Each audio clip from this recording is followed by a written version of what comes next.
How's it going, guys? So, last night I made a video speaking about this so-called hostage deal and why it's absolutely atrocious, why it's bad, and why it could lead to very, very bad things in the future. So, today I want to talk to you guys about what is the perspective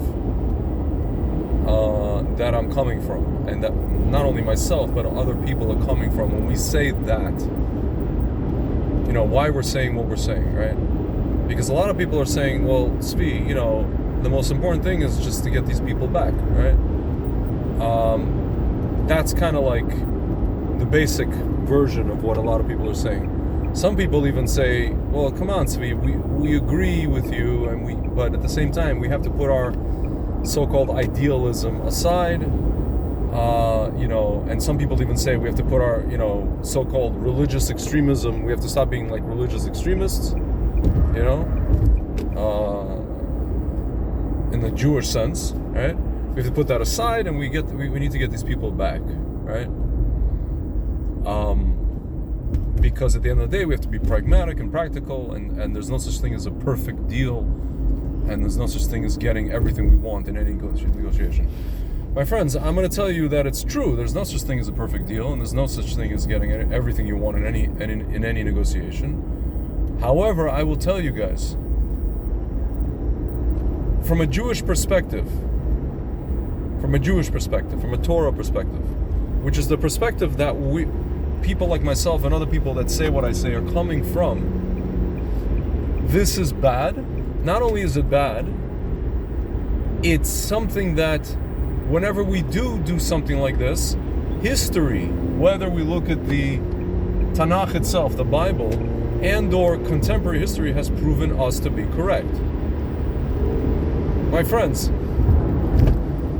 this entity called Hamas, they are the progenitors of this entity, of this group called Amalek.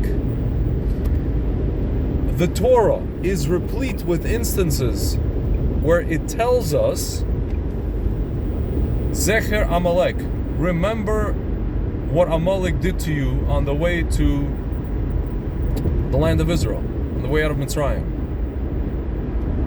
Like, to the point where we read this stuff,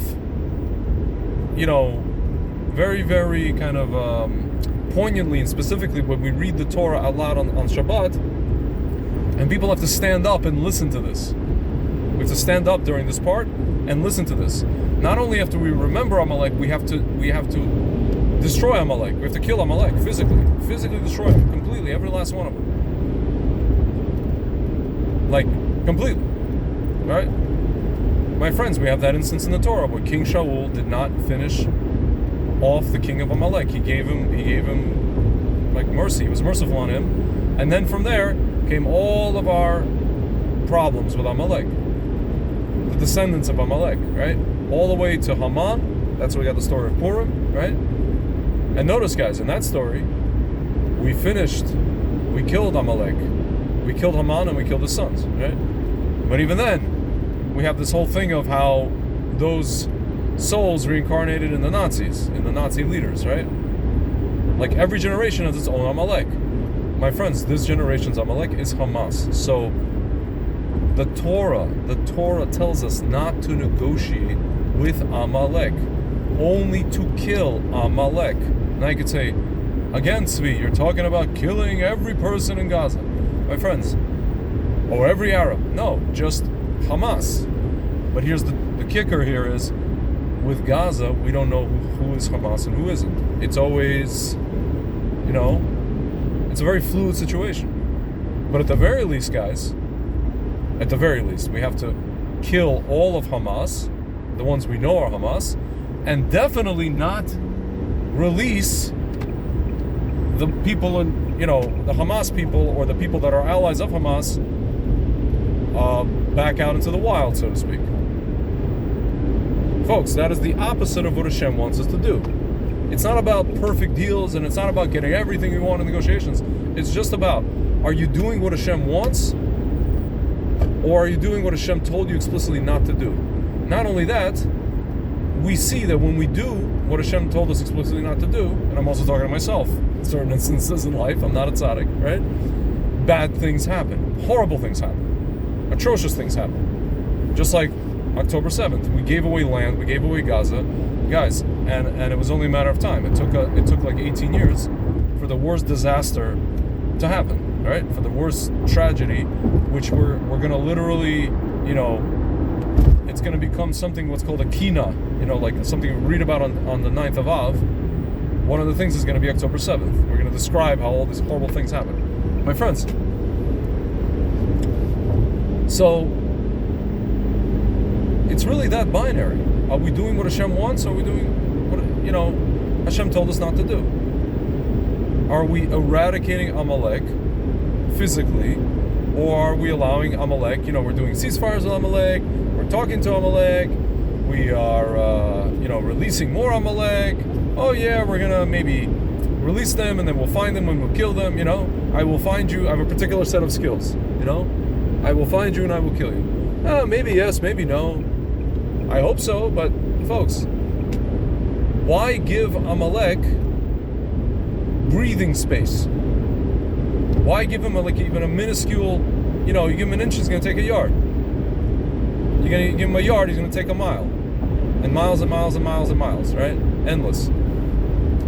So, my friends, for those of you who are saying, oh, come on, guys, we can't, we just got to let these people out, and we can't be so, we're not going to get a perfect deal, we can't be idealists. Guys, just understand, this is the perspective that we're coming from. We're coming from the perspective of the Torah and what Hashem wants us to do, and what we experientially have seen on the ground in the past.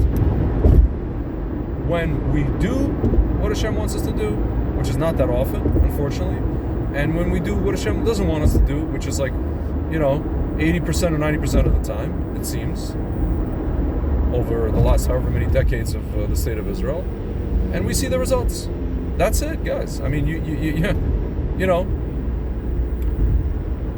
as the basketball player Paul Pierce used to say, the ball don't lie. You know what I mean?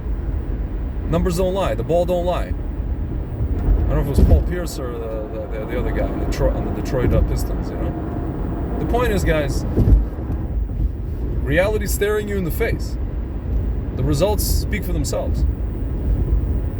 And B'ezrat Hashem, guys, I really hope that what just happened today, and if it goes through, I hope it doesn't lead to the same, rinse repeat results, because Hashem keeps telling us and we keep doing it, going against Him. Keeps telling us and we keep going against Him. Again, guys, I'm not being an idealist or, religious extremist. I'm just giving you the reality of, if you touch a hot stove, you're gonna get burnt. These are. There's like, for every action, there's a reaction. Hashem tells you in the Torah. That's it. It's just that simple. All right, guys. Talk to you soon.